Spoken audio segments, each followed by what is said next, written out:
नमस्कार साथियों, आज का हमारा टॉपिक है त्रिभुज। और त्रिभुज के बारे में हम जानेंगे।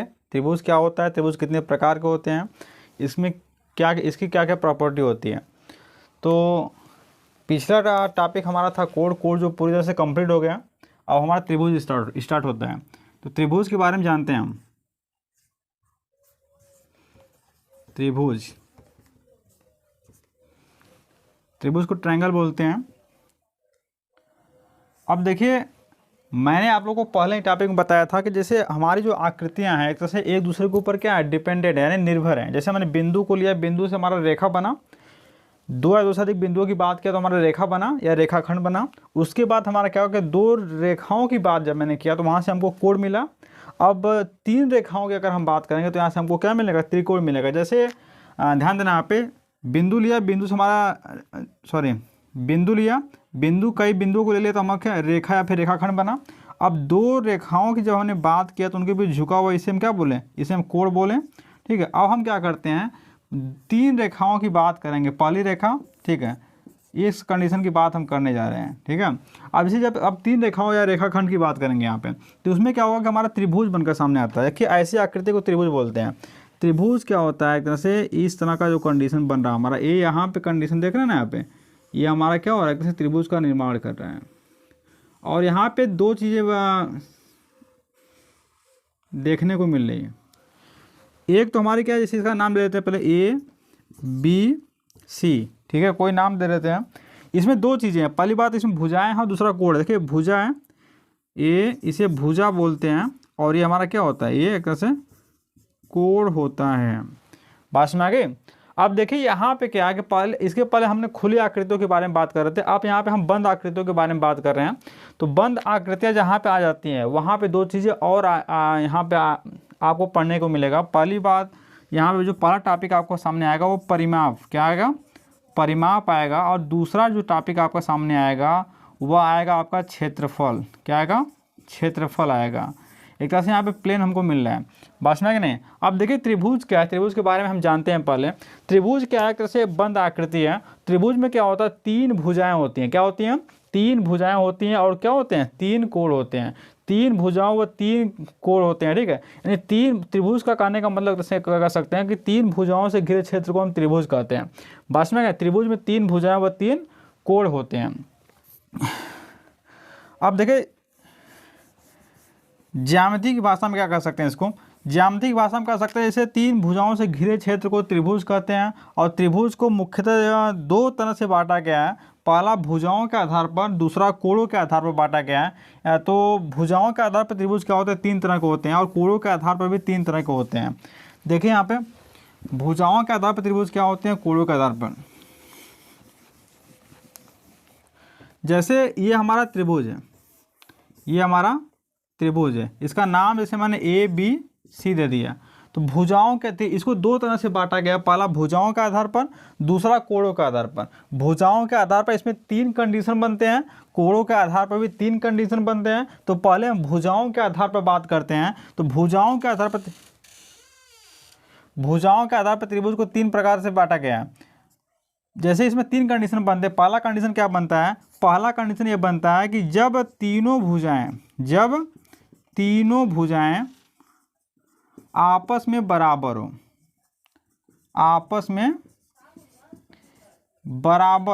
ठीक है, पहला कंडीशन जब ये तीनों भुजाएं आपस में बराबर हो।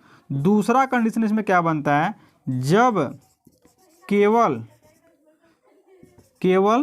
दो भुजाएं आपस में बराबर हो। बात में आ गई। तीसरा कंडीशन यहाँ बनता है कि जब कोई तीनों भुजाएं आपस में बराबर ना हो, जब तीनों भुजाएं आपस में बराबर ना हो। बात में नहीं, जब तीनों भुजाएं आपस में बराबर हो, पहला कंडीशन। जब दो भुजाएं आपस में बराबर हो, दूसरा कंडीशन। जब तीनों भुजाएं आपस में बराबर ना हो। बात में नहीं। अब देखिए इसमें क्या होता है, जब भुजाओं के आधार पर क्या होता है, जब तीनों भुजाएं आपस में बराबर, उसे क्या बोलते हैं, जब तीनों भुजाएं आपस में बराबर होते हैं, यानी समान भुजाओं वाले, यानी समबाहु। ठीक है, क्या होता है, समबाहु। इसे क्या बोलते हैं, समबाहु बोलते हैं। बात में आगे। दूसरा क्या होता है, जब इसमें केवल दो भुजाएं आपस में बराबर होती है, तो उसे क्या, दो भुजाएं बराबर है यानी बाहु, इसको क्या बोलते हैं, समद्विबाहु। ठीक है, जब तीनों भुजाएं आपस में असमान हो यानी बराबर न हो उसे क्या बोलते हैं, असमान यानी विषम बाहु। क्या बोलते हैं, विषम बाहु, विषम बाहु बोलते हैं। ध्यान देना पे। तो भुजाओं के आधार पर त्रिभुज को 3 भागों में बांटा गया, पहला समबाहु, दूसरा समद्विबाहु, तीसरा विषम बाहु।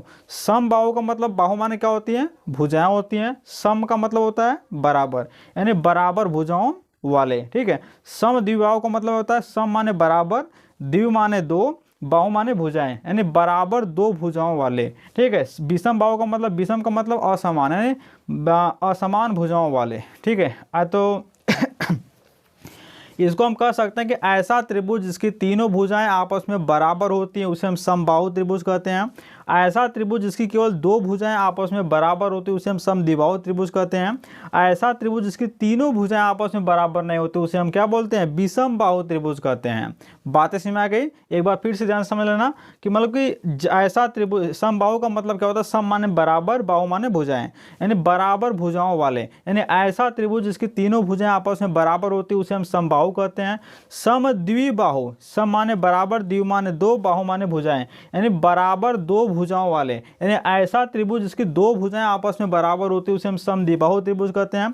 विषम बाहु त्रिभुज, विषम का मतलब जैसे असमान है, जिसकी तीनों भुजाएं आपस में बराबर नहीं होती हैं, यानी कह सकते हैं कि ऐसा त्रिभुज जिसकी तीनों भुजाएं आपस में बराबर नहीं होती हैं यानी असमान होती हैं उसे हम विषम बाहु त्रिभुज कहते हैं। बातें समझ में आ गई। ठीक है, अब देखिए दूसरा कंडीशन हमारा बनता है। दूसरा कंडीशन हमारा पहला तो भुजाओं के आधार पर, ठीक है, पहला हमारा क्या था, भुजाओं के आधार पर। दूसरा जो कंडीशन हमारा बनता है वो हमारा यह बनता है कोणों के आधार पर। क्या बनता है, कोणों के आधार पर, कोणों के आधार पर। ठीक है, अब देखिए जैसे अभी आप लोग को बताएंगे, जैसे कोई बंद आकृति होती है तो उसके अंतःकोणों का जो योग होता है उसके लिए एक फार्मूला होता है। उसके लिए फार्मूला है, कोई भी बंद आकृति होती है, किसी भी बंद आकृति का अंतःकोणों का जो योग होता है उसके लिए फार्मूला होता है n-2 इंटू कितना, 180 अंश। n-2 इंटू 180 अंश होता है। n जहाँ होती है हमारी वह भुजाओं की संख्या होती है। अब त्रिभुज की अगर हम बात कर लेंगे तो त्रिभुज में कितनी भुजाएं होती हैं, 3 भुजाएं होती हैं, यानी n बराबर हमको मिल जाएगा 3, यानी 3 - 2 कर लेंगे, गुणे कितना करेंगे 180, यानी 1 × 180 यानी कितना हो जाएगा हमारा 180 हो जाएगा। ठीक है, यानी 180 हो जाएगा। यानी त्रिभुज कहने का मतलब जो है कि जो हमारा त्रिभुज होता है, त्रिभुज के अंतःकोणों का योग हमेशा कितना होता है, 180 अंश होता है। ये फार्मूला है, ऐसे किसी भी बंद आकृति का अंतःकोणों का योग हम निकाल सकते हैं। अब देखिए यहाँ पे त्रिभुज के टोटल अंतःकोणों का योग 180 अंश होता है। कहने का मतलब यहाँ पे तीनों कोणों का योग हमेशा कितना होता है, 180, यानी कह सकते हैं कोण ए प्लस कोण बी प्लस कोण सी बराबर 180 अंश। बात में कि नहीं, तो ये यहाँ से कंडीशन बनता है, त्रिभुज के तीनों कोणों का योग हमेशा 180 अंश के बराबर होता है, यानी इससे ज़्यादा नहीं हो सकता है। तो इसमें कई कंडीशन बनते हैं। कंडीशन क्या क्या बनते हैं, आप ध्यान देना कि त्रिभुज के तीनों कोणों का योग 180 से ज़्यादा हो नहीं सकता। तो इस त्रिभुज में 3 कंडीशन बनते हैं। जैसे भुजाओं में 3 कंडीशन बना, जब 2 भुजाएं, पहली बात जब तीनों भुजाएं आपस में बराबर थी, दूसरा कंडीशन जब 2 भुजाएं आपस में बराबर थी, तीसरा कंडीशन जब कोई भुजा आपस में बराबर नहीं थी। और उसी तरह से कोणों के लिए भी 3 कंडीशन बनता है। क्या बनता है, जैसा कि हम कोण पढ़ा चुके हैं यहाँ पे नेक्स्ट लेक्चर में, तो यहाँ पे कोणों के लिए भी 3 कंडीशन बनता है। कौन कौन से कंडीशन बनते हैं ध्यान देना यहाँ पे। पहला कंडीशन ये बनता है कि जब 3 के तीनों कोण न्यून कोण हो। बात में है कि नहीं, जब 3 के तीनों कोण क्या हो, न्यून कोण हो। दूसरा कंडीशन क्या बनता है कि जब उसमें उन तीनों कोणों में से कोई एक कोण समकोण हो। 2 कोण समकोण नहीं हो सकते हैं। अगर 2 कोण समकोण हो जाएगा तो त्रिभुज बनेगा ही नहीं, क्योंकि जानते हैं 2 कोण कभी समकोण हो ही नहीं सकता है। 2 कोण समकोण होने का मतलब कि जब 2 कोणों का मान हमारा क्या 180 हो जाएगा तो तीसरा कोण के लिए कोई ऑप्शन बचेगा ही नहीं, यानी आकृति बनेगी नहीं, त्रिभुज बनेगा नहीं। तो यानी पहला कंडीशन क्या, जब तीनों कोण न्यून कोण हो यानी 90 अंश से कम हो। और दूसरा कंडीशन क्या, जब कोई एक कोण 90 अंश के बराबर हो, ठीक है, और बाकी शेष 2 कोण क्या हो, 90 अंश से कम हो।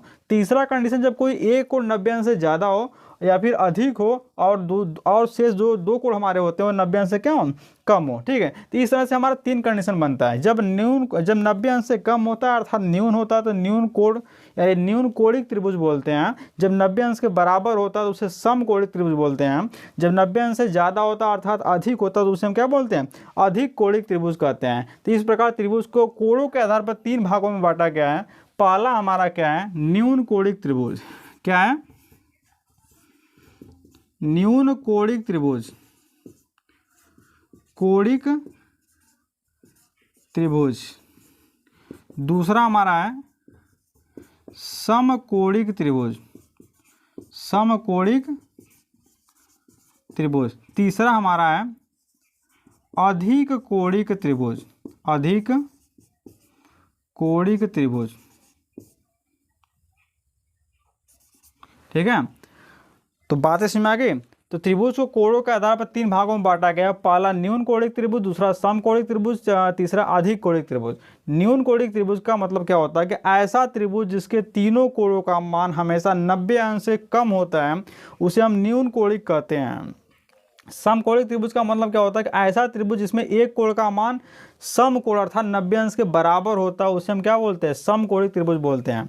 अधिक कोणिक त्रिभुज का मतलब होता है कि ऐसा त्रिभुज जिसमें एक कोण अधिक कोण अर्थात 90 अंश से ज़्यादा होता है उसे हम अधिक कोणिक त्रिभुज कहते हैं। बात में आगे, तो इस प्रकार त्रिभुज को मुख्यतः 2 भागों में बांटा गया है। तो चलिए हम नोट बना लेते हैं इसका।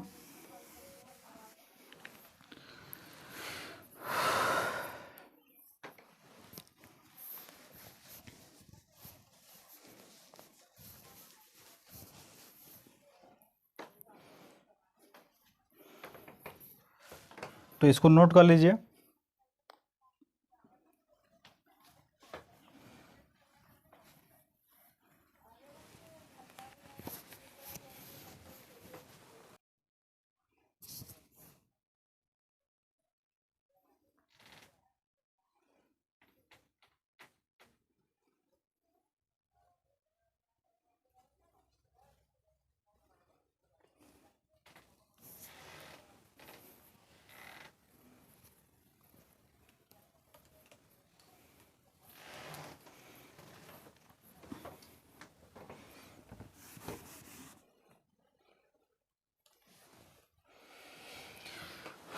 तो इसको नोट कर लीजिए।